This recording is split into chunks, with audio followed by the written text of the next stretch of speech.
Give me a few more minutes, you guys. I gotta get my mic together. Has it been a day? Actually, it's been a week, to be honest. All right, Mike goes in this one. I'll fix my hair too. I am completely aware of its state. Don't you worry. But I'm also no shame. Don't have a lot of that either. Which is a good thing. I think I've come a long way. I used to carry a lot of shame. All right. As soon as I get this plugged in, you'll be able to hear me really good. So just a second.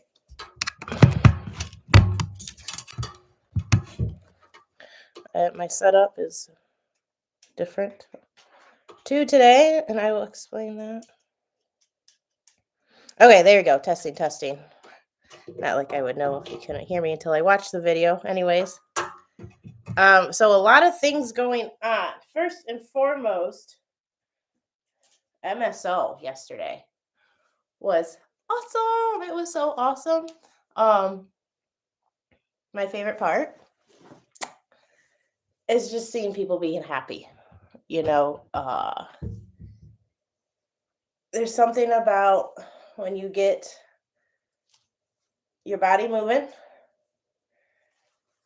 along with others to music, and it just feels good. You've been working on things. Huge shout out to all the competitors. You did great. Really proud of you. You overcame a lot of things that day. I know the floor wasn't perfect, but huge shout out to Michigan Senior Olympics, Becky and Kelly and Blair and all the judges. Thank you so much for all your time and putting this together, even with the obstacles this time. I know being a small business owner, I know how that can be. And I just want to say thank you. Thank you for pushing through, and thank you for giving us this event, because it means a lot to us, even if we don't take a moment to realize it. I see what it does for people. I see what it does for myself. So thank you for your time. Thank you for the event, and we're super excited for the next one. Huge shout out to my personal students, my private students. You did an amazing job. You know what you can do, and you did it. You did it. You did so good. You know, we had a lot of first time achievements for a lot of you, which is super exciting. And so I'm really looking forward to planning for the next event, which will be the showcase for our studio, which is taking place May 17th, I believe, in 2026. And then I believe, actually, I might have heard that MSO is in May too. So I hope I don't have the same Sunday that they pick. If I do, I will change it. No problem. And maybe even some of my students will want to do their showcase at the MSO. That would be really cool. Really cool. There is a lot of newcomers too, first timers, absolutely new. Like, I love seeing when you just start learning to dance and you have the courage to get out there on the floor, whether you had it or somebody convinced you that you had it and you did it. It is not an easy thing to do. So I can't remember the names of those who are out there for the very first time and have only had a few lessons, but kudos to you. Way to be an inspiration, and I'm super proud of you. And then there's a lot of people, or not a lot, but a few dancers that I know that I've always seen a lot on the social circuit who hit the competition floor for the first time. So congratulations to you as well. Today is officially kind of my day off, so I'm scrubbing it. So don't judge me, but that's the way it is. My body needs a lot of rest and freedom after an event like that. So, but we can get in. And okay, let me talk about this setup. I guess yesterday while I was out, my kids and the family were playing down here, and this light behind me that I usually use to help light up the space for these videos, it started smoking, I guess, and then all the lights went out down here. Since then we've got the power back on, but every time we plug that light in, it starts to smoke. So I need a new light, and I just haven't had the time to do that yet. So And I'm kind of I can't spend a lot of money. So I am going to be looking at Salvation Army later this week when I'm around there, see if I can find me a light.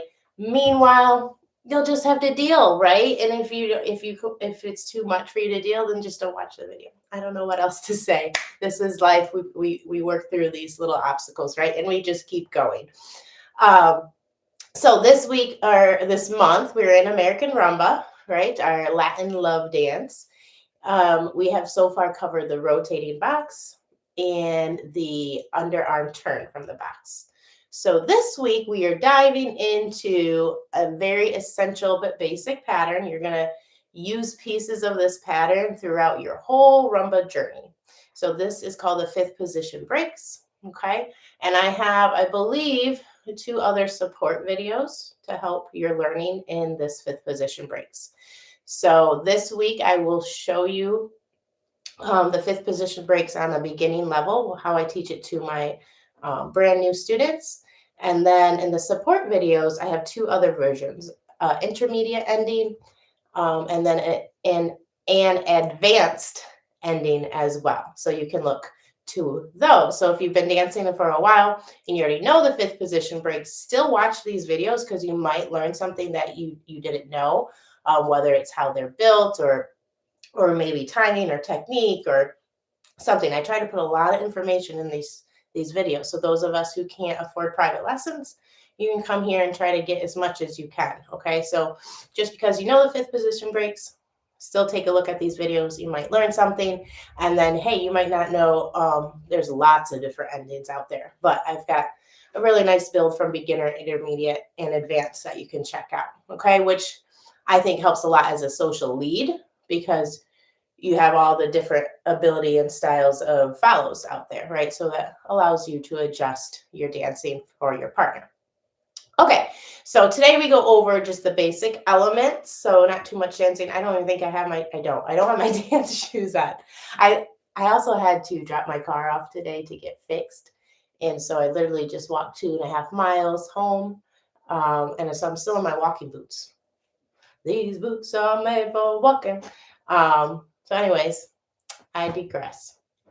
Back to fifth position breaks, elements.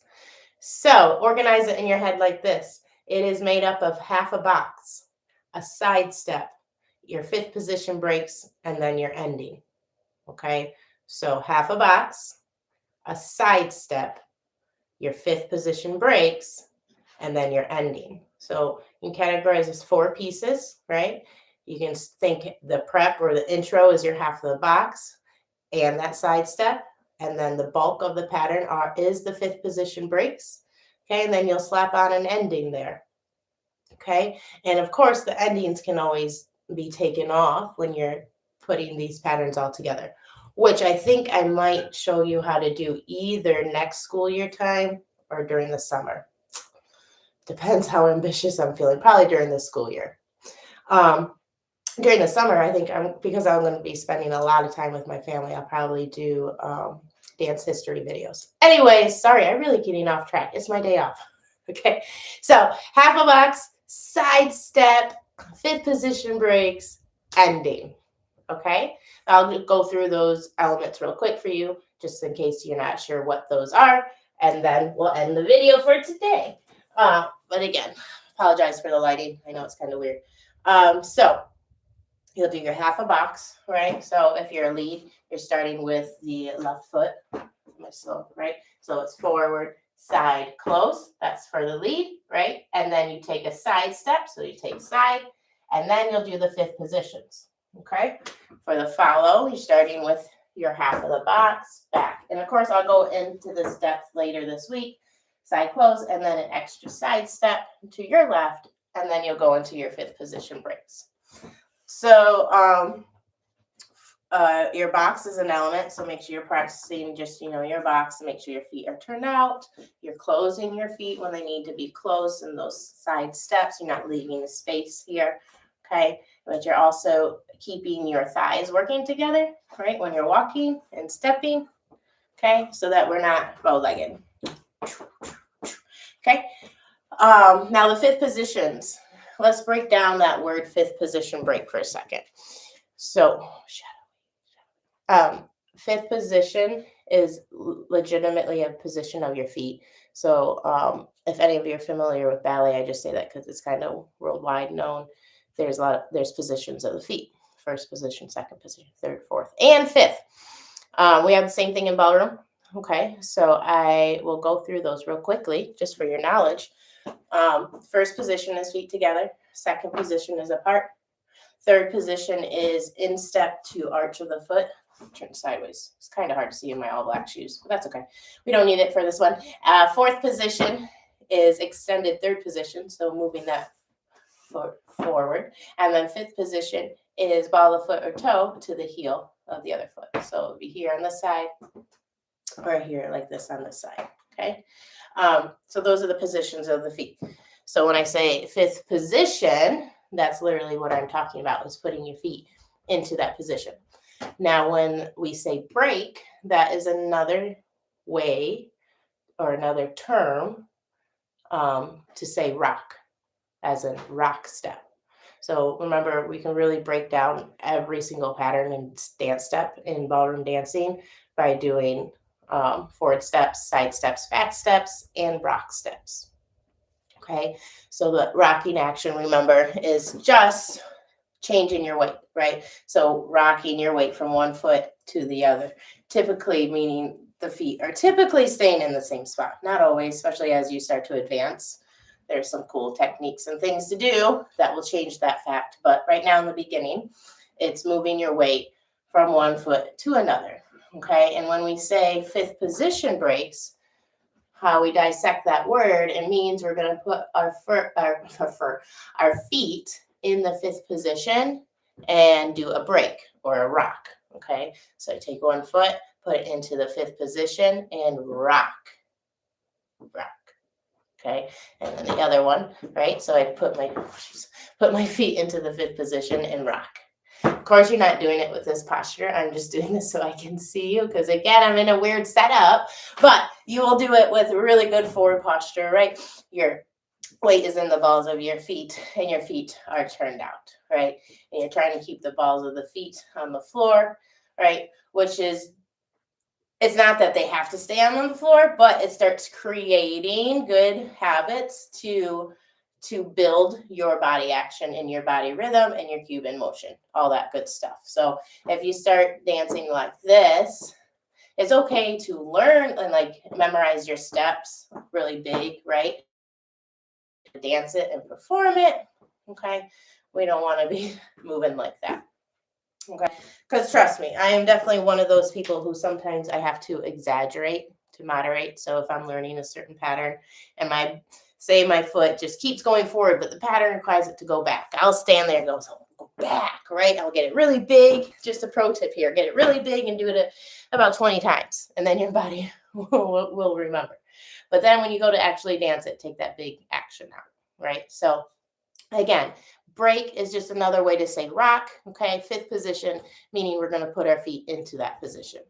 The elements that make up the whole pattern, and this is how you want to try to think and memorize your patterns, is more in elements, okay, or pieces, big pieces, not every single step, right? Because if you try to think of every single step, it's too much. You won't be able to memorize a lot of patterns. So think of it in elements, right? You have your half a box, you have a side step, your fifth position breaks, and then the ending, whatever ending you will choose. This week we'll do the beginning ending. My kids are home from school just in time. It's about to get loud. I'll see you guys tomorrow at 3 o'clock. Okay, bye-bye.